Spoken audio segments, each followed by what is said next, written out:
if you're new to my channel, which I am going to imagine that a majority of you will be, firstly, hello, but secondly, a rule of thumb on my YouTube channel is that I don't generally make follow-up videos or sequels to any topic that I've actively talked about already. There have been plenty of chances in the past to do so, but I personally tend to find that the style that better correlates to my creation style, if you will, is to top-load my videos with as much information and details as possible so that I don't have to return in the future to topics I've already talked about. However, this is one of those times where I feel like I don't actually have that much of a choice. You see, a handful of months ago now, I released a video in which I talked pretty in-depth and thoroughly about many of the well-known issues that Roblox as a platform has when it comes to its inability to protect its target demographic of young children from predators and exploitation. The video originally started out as a basically deep dive into what was going on at the time with the Roblox Phantom Forces development team and the expose that had taken place around them, which alleged that many of them were partaking in some pretty disgusting things. However, as I began writing that script, I realised I'd actually be far more interested in making a video that was, in general, tackling all of the well-known issues with Roblox as a platform. And that's why that video now exists on my channel in the form that it does. I highly recommend, if you haven't seen it, or if you're simply not that well informed about Roblox, if you will, that you take a look at my previous video on the topic. Because while we will be getting into certain elements of Roblox's issues with child exploitation and child predators, I won't be getting into detail about any specifics in this video, because that's not really what this is about. Now, this entire situation begins, primarily, about 3 days ago from the creation of this video, and the man at the center of the entire thing is a YouTube content creator known as Schlep, who is a Roblox content creator, but unlike a majority of Roblox content creators, his channel is primarily dedicated to exposing predators on the platform, which is a very valiant and incredibly helpful thing, because unlike most online predator hunters who tend to try and make the content as entertaining as possible, but very rarely ever actually result in any form of intervention from law enforcement, Schlep has actually gotten people who were predators on Roblox arrested by law enforcement, which automatically puts him leagues above a majority of other online predator hunters that the internet has to offer. Obviously, online predator hunting and, this kind of Sting-esque content is very popular due to things like To Catch a Predator, which, if you know me for anything, there's a good chance it's probably one of my To Catch a Predator videos. But anyway, in general, his content is actually really quite good. It's well produced. He does a lot of work to build files against these people.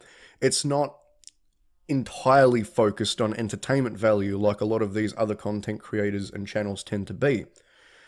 3 days ago, from the production of the video you're watching right now, he releases a video entitled "Roblox is threatening to sue me for protecting kids." It's got 1.7 million views, which is very good for only being up for 3 days. And in this video, he effectively reveals that Roblox has sent him a cease and desist letter with incredibly harsh terms in it and incredibly harsh requirements that he has to follow to remain legally in the clear for doing the job that they themselves should be doing. Now, we're going to get into this because this is the whole reason I'm making this video, because it perfectly proves how absolutely god-awful Roblox as a corporation truly is.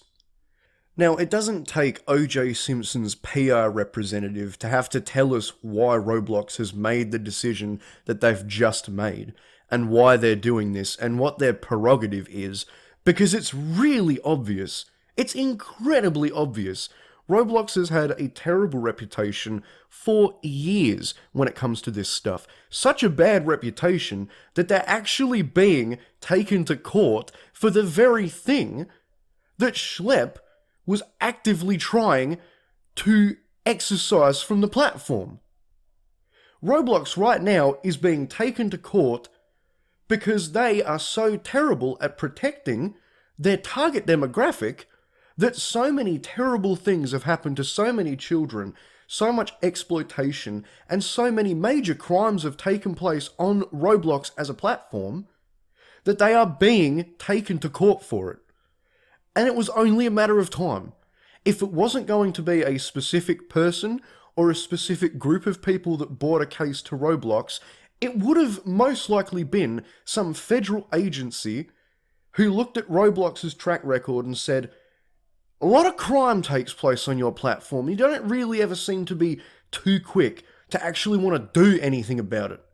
So, let's just take a look into that. Alright, but I'm getting off topic. I didn't want to get into this quickly, but I may as well. One of the most intriguing elements about the cease and desist that Schlepp actually received from Roblox was how they attempted to imply that one of the main reasons, the main motivator behind them actually threatening him with legal action is because he failed to report any of the people he was hunting at the time, any of the predators that he was basically building cases against to Roblox as a corporation, which, as Schlepp proves in his video, is factually untrue, but is also ironic because why would anyone want to bother reporting any of this stuff to you when, in most cases, you failed to take a hardline stance on this topic as it is? So why would anyone waste their fucking time? And also on that topic too, as if that wasn't stupid enough. Fuck. Jesus. Oh, fuck. So, water! Fuck. Now, Schlepp proves in the video that on many occasions he has actually forwarded a lot of evidence to Roblox as a platform, but what I find so ironic about that statement is that the videos that he creates, or created at this point, we'll get into that, don't worry, aren't easy to make. It's not like he gets on Roblox at 6 in the morning, talks to these people, and then by 8 o'clock at night, his video is released. He gathers information. He puts these videos together. It's obviously not a short process. Schlepp claims he's reported these people to Roblox at the start of, in the middle of, and at the end of investigations respectively on numerous different occasions. Yet Roblox didn't do anything about these people during that entire period. So why would you expect anyone to bother with using your platforms to actually go through your pipeline to get nothing? Go on, Roblox. Give us nothing. I mean, there are people out there who have criticised Schlepp for dragging out investigations for far too long in order to build a case against these predators. So if there was such a long period between the start of and end of an investigation, and Roblox was, allegedly, aware of that investigation going down and had the evidence of that taking place, why would they not do anything about it? And if they chose not to do anything about it, why then would they expect people to use their means to do something about it? It makes no sense. Now this is a point that I feel needs to be made, and it's going to take me a little while to formulate it, so just bear with me for a second. As a platform, Roblox is never going to be able to successfully defend and protect every child. It's just not possible. Unless they create an algorithm that is 100% accurate at protecting children and banning perpetrators, it's basically impossible that every single person is going to experience the internet or Roblox as a platform without seeing something that makes them uncomfortable or without being preyed upon. It's unfortunately one of the major drawbacks of living in such an internet-oriented society these days. But on the other hand, even if you are physically incapable of protecting 100% of children 100% of the time, that's not really what people are asking you to do. Because yes, it needs to be said, The onus of child safety and protection doesn't always fall on the shoulders of Roblox 100% of the time. Parents also need to keep an eye on what their children are doing, but the point that I'm trying to make is that if you can't do it 100% of the time, still diligently attempt to do it a majority of the time, as much as physically possible. Now, this could very much just be my interpretation, but I've heard a lot of other people also speak on this topic with this thought process, but it seems like Roblox in their cease and desist letter to Schlepp are actually implying that it's some sense of internet vigilantism, and that's what they're trying to separate themselves for. And one thing that I initially thought, and one of my original thought processes surrounding this, is, do you think Roblox is trying to separate themselves from this kind of content on YouTube because it's somewhat similar to those predator hunter clips you see on Instagram and TikTok, where people actually track down predators in public and sometimes physically assault them and harass them in public? I wouldn't exactly understand the thought process behind that choice if that was the case, because there's a very big difference between what Schlepp did on his YouTube channel and those videos, but it's very difficult to deny that those other videos, those predator catcher videos and those clips on short form content platforms are very popular. And I can understand that to shareholders and to company CEOs, there's probably not much of a difference. Now again, I'm just throwing darts in a dark room, hoping to hit the board right now, but that was one of my first thought processes when it came to this situation. Just an interesting thought. This whole situation is just so weird, because when you really think about it, for a platform like Roblox, where so much of their success is based around a family-friendly image, it is understandable that they would want to avoid any level of controversy that they possibly could.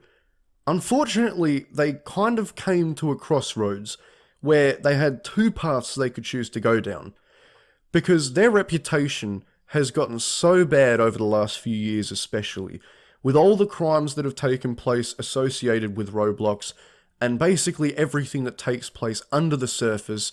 The sheer amount of child endangerment on the platform is immense, and their reputation has suffered from that.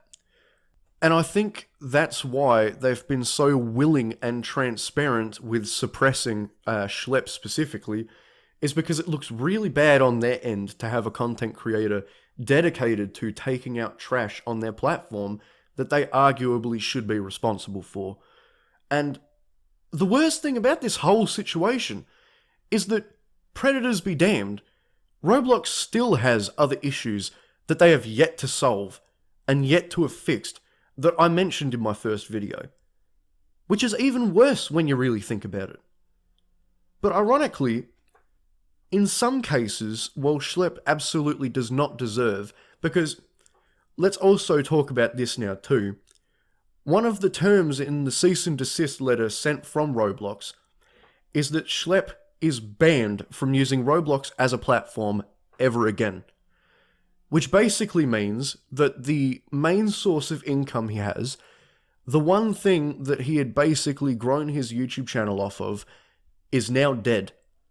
And that is a terrible, terrible thing. Because when you really think about it, all that work, all that hard work and effort, building something up that people respect, building a fan base and a community of people that are appreciated. I mean, my very first YouTube channel was removed for reasons I'm still not entirely sure I understand. And that sucked. And I only had like 400 subscribers on that channel.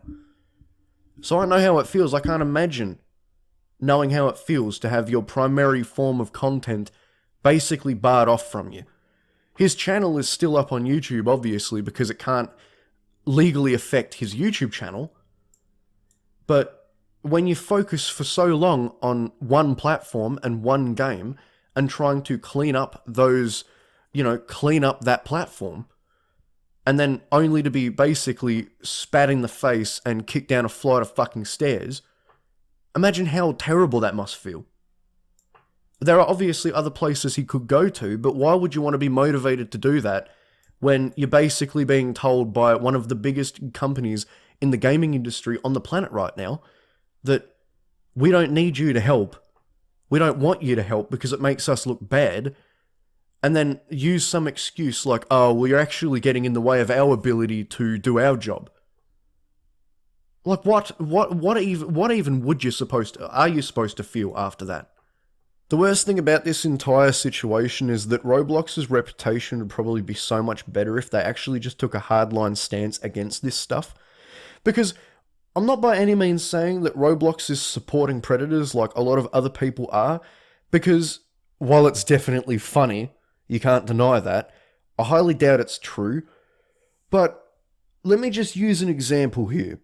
If I was the sheriff of a town and I was the only person that had a gun in the entire town, and I saw someone going around killing people's puppy dogs, and then your dog has just died and you come up to me, the sheriff, and you say, why aren't you shooting this guy? If I told you that I don't have a hardline stance on the situation one way or the other, you're probably still gonna think that I'm taking sides with the dude who's just killed Fido, aren't you? And that's the big issue. If Roblox wants their reputation to improve, they have to actively make it clear to people that they are not supporting or condoning the actions of the predators on their platform. Because they've actively turned the other cheek far too many times in these situations for people to truly take it at their word that they're doing all they can to stop it. That's the point I'm trying to make in this video. That's the point I'm trying to make.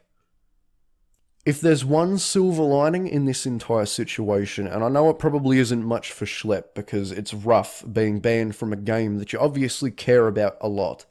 Like, it's easy for you and I to joke about, oh, who would want to fucking play Roblox ever again anyway? But Schlep obviously was motivated by a love and respect for the platform and the game, and must really have enjoyed what Roblox offered. Which you also can't hate or criticize someone for, because it's their choice. But if there's one silver lining in this entire situation, it's that I haven't seen the internet community at this big of a fever pitch about Roblox and their ineptitude in this field for a long time. I mean, their reputation precedes them. Everyone knows that Roblox is a dreadful platform when it comes to child safety. Everyone knows that. But very rarely do you ever actually see people get together on this unity that the internet is in right now, because it's a slight against the internet as a whole. It's a slight against a creator doing something right for a very transparent reason, because Roblox let the situation get as bad as it is now. I haven't seen that in a long time, and you can only hope, although I wouldn't hold my breath, that Roblox actually does try and fix their shit. Because if they don't, well, their public reputation is fucked. They're arguably too big to fail. But how many controversies is it going to take before you actually smarten up and say to yourself, okay, something needs to be done here? But anyway, this video is quite long, and I've sat here talking about my feelings, and, you know, as I said at the start of the video, it's not very common for me to do follow-ups to my previous videos, but if you want to watch the video I made previously about Roblox and its child safety problems, I would highly encourage you go and take a look at that if you're not too in the know about Roblox. And yeah, this whole thing is just crazy, and I really hope that the community continues giving Roblox hell for what they've done, because it's just absolutely stupid what they've decided to do. Anyway, folks, thanks for watching. Like, comment, and subscribe. As you can probably tell, my throat is very dry right now, so I'm going to go get myself a beer, and I'll catch you later. And by the way, the next video I'm making is you know, now I'm just kind of buying time because I want it to be around 20 minutes. But yeah, the next video I'm making is going to be an actual scripted, actual fun kind of video. So just look out for that. And am I going to be able to pause Audacity exactly on the 20-minute mark? Let's just wait and see.